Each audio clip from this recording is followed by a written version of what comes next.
Alright, so we are at the motocross track in Libres, Puebla. I don't know why, I feel like an idiot for being at a motocross track. We'll see how it goes.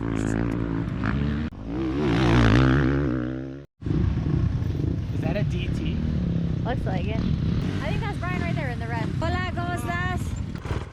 So, headed out to do my sight lap now. I don't know why I didn't talk about this on camera. I always forget what I should and shouldn't talk about on camera. Basically, at this point, all I know is that there are 2 doubles, so I need to watch out for those, and that there's a lot of curves. Woo! Dub? Nah.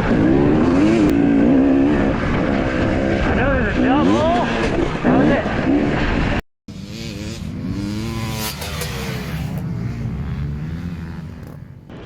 So I do eventually clear the double. That one's tricky because you have to accelerate out of the corner, be on it all the way up, and then immediately when you land, you got to be focusing on hitting the next corner. This shot right here is a really good example of why hitting these doubles is so important. It's not like a roller takes away a second or 2 of time. He's just gone. So I get maybe 4 or 5 laps in, and I get some pretty tight muscles in the forearms because I did not warm up well enough. Always warm up your bike and your body. I didn't do it, and so yeah. If this were a race, I'd have been in trouble. Oi. Oh, yeah. Sobre, baby. Is he gonna jump it? So all the kids are taking off the track at this point because these guys are pretty quick, so they don't want them, hitting a double and landing on a kid. This guy 601 is really quick, super kind too. Most people that are really quick, they can be really intimidating to ride with. I mean, it's not like they're being rude. They're just intimidating because their speed and their comfortableness with being super close. He wasn't. He was really good at letting people by or getting by people without being scary. I have to say though, the guys in Mexico are really, really nice. Like I've heard that in America, the motocross community can be really aggressive and like standoffish, basically. Like don't look at my bike because you might pick up my secrets. It wasn't like that at all here.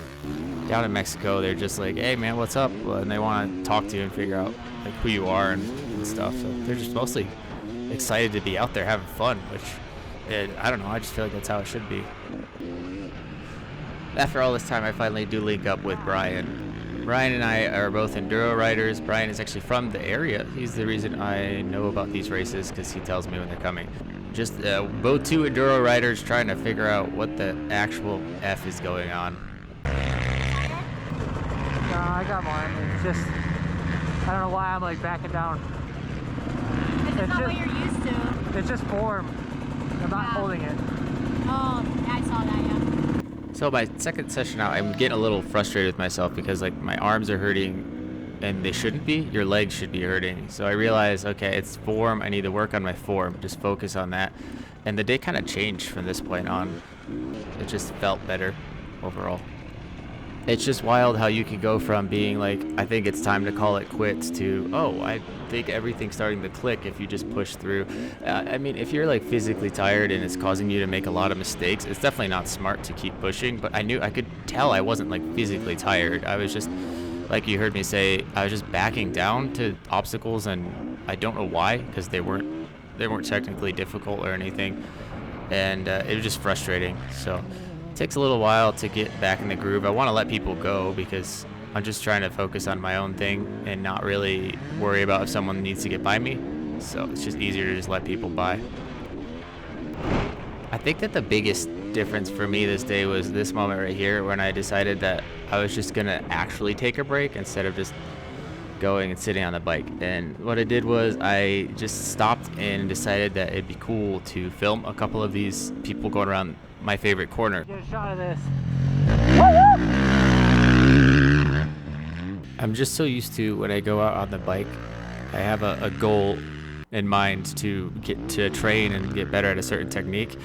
So I feel like I need to focus on a track day on just those moments like this where I can just chill and enjoy the fact that it's really cool what I'm doing.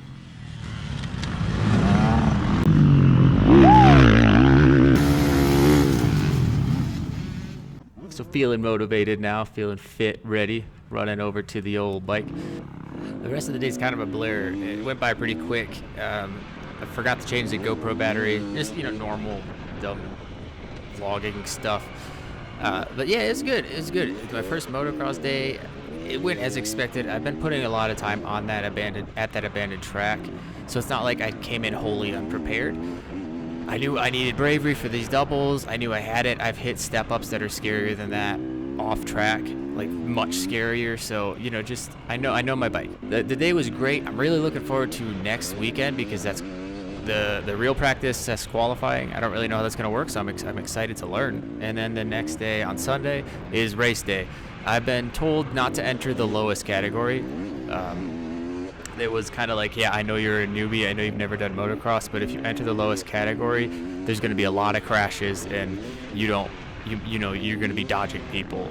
So that was the reason I'm not going to enter the absolute lowest. He said, go up one, the owner of the track. This is the guy who's running the place. He said, you should probably enter the second to lowest. I'll enter the one that I'm recommended to enter. I'm not trying to win. I'm not trying to get last. I want to have a fun, competitive race. That's my thing. I recognize that I'm not a novice anymore and that I shouldn't enter novice categories. So next weekend, I'll be entering the category that is recommended, whether that be the second one from the bottom or higher. I'm not really sure. We'll see when the times come in. And end of the day, come Sunday, no matter how it goes, as long as everyone walks away in the same condition that they came to the race, it's a good day. I mean, racing is all about having fun. I know a lot of guys take it really seriously and it's super competitive for them. In my mind, that takes the fun away. So I go out there and I'm banging bars, I'm pushing, I'm trying to be as fast as I can be. I'm having a lot of fun doing it. But when I don't get a result that I want, I'm not going to go home sad. I'm going home happy because I spent the day racing. So that's really all it's about. Like today, this track day was all about going and just meeting motocross for the first time, because I've met the track, but I've never actually been around motocross. So it's really cool to be around this many people with the same passion as me that just love riding dirt bikes. I have no idea what to say. Let's talk about it. It was a good day at the track. It's actually my first time on the track with people. It was a good day overall. I mean, it got a lot faster. I was able to clear all the technical doubles and stuff, which everyone knows, rolling doubles is like the Enduro guy's dream. So able to actually clear the doubles is pretty cool. So it was a good day. I got a car coming, so I gotta get out of the way.